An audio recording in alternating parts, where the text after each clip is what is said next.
Kalau kalian ditanya, tahukah kalian apa itu hasud atau hasad? Tentu, pasti banyak di antara kita akan menjawab tahu. Tapi kalau kita tanya kembali apa yang dimaksud dengan hasud, banyak orang mungkin akan menjawab dengki atau iri.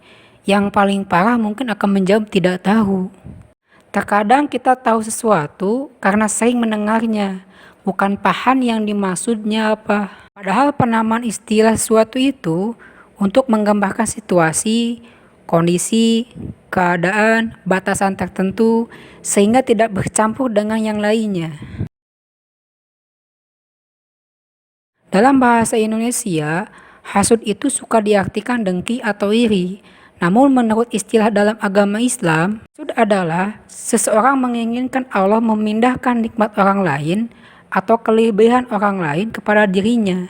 Dan ia pun menginginkan tercabutnya nikmat tersebut dari orang yang dihasudnya. Namun, bila seseorang menginginkan nikmat orang lain bagi dirinya tanpa mempunyai harapan hilangnya nikmat tersebut dari pemiliknya, maka ini dinamakan ghibtoh. Dengan memperhatikan definisi di atas, maka sifat hasud adalah sifat yang tercela. Sedangkan sifat ghibtoh itu adalah sifat yang bisa jadi terpuji atau bisa jadi sifat yang diperbolehkan saja. Tergantung kepada nikmat atau kelebihannya. Bila ia menginginkan sebuah kenikmatan atau kelebihan seseorang pada urusan akhirat, maka orang itu terpuji. Seperti ia menginginkan banyaknya tahajud atau banyak bersedekah seperti orang lain. Sedangkan bila ia menginginkan sebuah kenikmatan atau kelebihan seseorang pada urusan dunia, maka ini diperbolehkan. Seperti ketika seseorang punya mobil atau rumah, lalu kita menginginkan hal serupa dengannya. Perasaan dengki tidak akan muncul kecuali dikarenakan adanya anugerah nikmat. Apabila Allah memberikan nikmat kepada saudaramu, maka ada dua perasaan yang timbul pada dirimu. Pertama, kamu benci terhadap nikmat tersebut dan kamu suka kalau nikmat tersebut hilang. Sikap seperti inilah yang dinamakan dengki. Kedua, kamu tidak suka kalau nikmat tersebut hilang dan kamu juga tidak benci kalau nikmat tersebut tetap ada. Hanya saja, kamu memiliki keinginan mendapatkan kenikmatan yang sama. Sikap seperti ini disebut ghibtoh. Sikap pertama, dalam kondisi bagaimanapun, hukumnya tetap haram.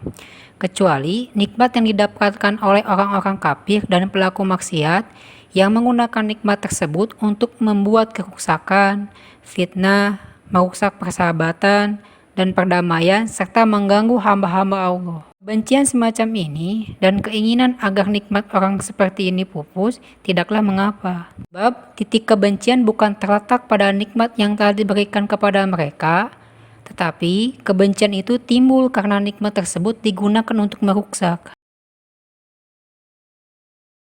Tercelanya sifat dengki ini telah tercantum dalam Al-Quran Al-Hadis. Di dalam Al-Quran Allah Ta'ala berfirman, yahsudunan nasa ala ma atahumullahu min fadlihi. Ataukah mereka dengki kepada manusia Muhammad karena karunia yang telah diberikan Allah kepadanya. Ayat di atas sebagai bentuk pengingkaran seseorang manusia kepada Allah Ta'ala karena ia telah tumbuh rasa dengki terhadap orang lain atas apa yang Allah berikan anugerah nikmat atas mereka. Padahal memberikan anugerah nikmatnya itu adalah hak Allah. Ia mempunyai kehendak pada siapapun yang ia akan beri suatu kenikmatan atau sebaliknya. Namun, orang yang dengki seolah-olah mengatur hak Allah kepada siapa yang harus ia beri atau ia cabut atas nikmat itu. Dan di dalam Al-Hadis Nabi bersabda, penyakit umat sebelum kalian yang telah menjalar yaitu hasad dan kebencian. Dia adalah kematian, yaitu kematian agama. Sedangkan hadis ini menerangkan tercelanya hasad itu bisa menimbulkan kematian agama. Seperti halnya penyakit dapat menyebabkan kematian, begitu juga dengki bisa menyebabkan kematian agama. Dikarenakan orang yang dengki itu ada perasaan benci terhadap nikmat yang dianugerahkan Allah kepada seseorang. Di dalam sebuah hadis diriwayatkan, iyakum wal hasada, fa innal hasada yakulul hasanati, kama takulul naru al hatoba. Hendaklah kamu menjauhkan diri dari hasad. maka sesungguhnya hasad itu memakan kebaikan, sebagaimana api memakan kayu bakar.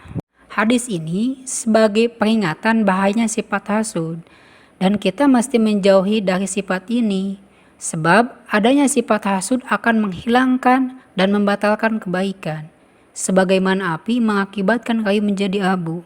Dan dikatakan bahwa maksiat pertama kepada Allah adalah hasud.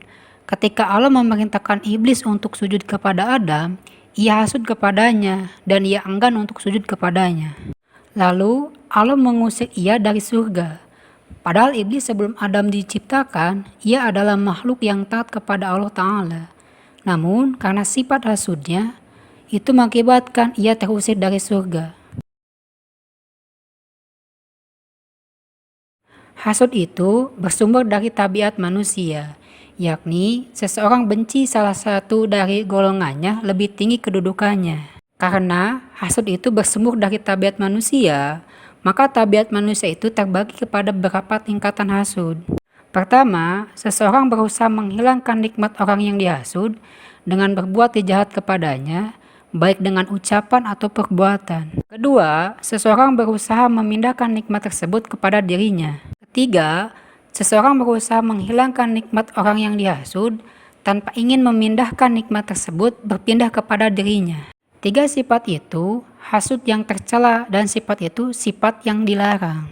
Keempat, apabila seseorang timbul rasa hasud kepada orang lain, namun ia tidak berbuat apa yang diinginkan oleh hasudnya tersebut dan tidak berbuat aniaya kepada orang yang dihasudnya, baik dengan ucapan maupun perbuatan, maka orang yang melakukan ini tidak berdosa.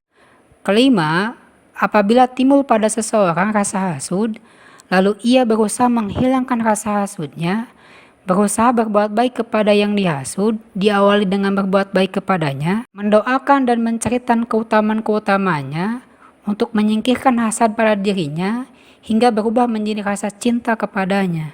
Dan inilah yang paling tinggi derajat keimanan, dan orang yang memilikinya adalah seorang mukmin yang sempurna, yang mencintai saudaranya seperti dia mencintai dirinya.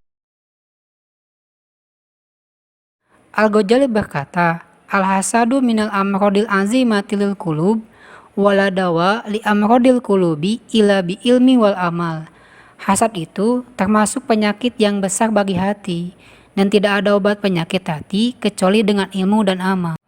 Maksud beliau dengan ilmu adalah mengetahui bahwa orang yang dengki itu rugi, baik rugi di akhirat maupun di dunia. Dengan sikap dengkinya itu justru menguntungkan orang yang didengki. Kerugian di akhirat karena ketika ia melontarkan kedengkian dengan ucapan atau perbuatan, maka ia telah berlaku aniaya kepada orang yang tersebut. Karena sikapnya tersebut, maka amal-amal kebaikan yang selama di dunia ia telah kumpulkan akan habis. Habis karena diberikan kepada orang yang pernah ia zolim. Adapun kerugian di dunia adalah ia orang yang paling sedih, sebab alasan orang yang dengki itu agar membuat orang lain bersedih. Namun sebenarnya yang paling bersedih itu adalah dia. Adapun maksud beliau dengan amal adalah amal yang bermanfaat. Ketika rasa dengki itu muncul, maka ia akan melawannya dengan sebaliknya. Sifat hasud adalah sifat yang tercela. Kita mesti menjauhinya. Banyak dalil yang mencela sifat ini. Hasud itu adalah sifat yang berbahaya bagi pelakunya, sebab ia bisa menghilangkan dan membatalkan kebaikan-kebaikan. Sebagaimana api membakar kayu menjadi debu, hasud itu adalah penyakit. Maka untuk menghilangkan penyakit tersebut harus menggunakan obat, yakni dengan ilmu dan amal.